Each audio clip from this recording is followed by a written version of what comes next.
So verse 16, it says,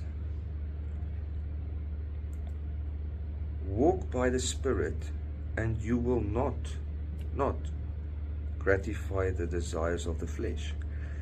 So if you walk by the Spirit, if you walk in the Spirit, if you are attentive to the Spirit within you, the Spirit you've received when you've given your life to Jesus Christ, when you were sealed by His blood for what He has done for us on the cross, you received the Holy Spirit.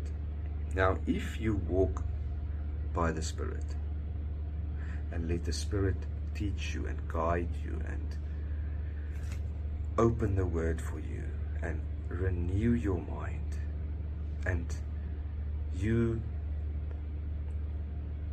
die of yourself, your flesh is not the authority anymore. It's not the priority anymore. It's not the choice anymore. That's the difference. And that's what it says. When you walk by the Spirit, it doesn't say you might. It doesn't say maybe you will. It says plain clearly, you will not gratify the desires of the flesh. It's so powerful.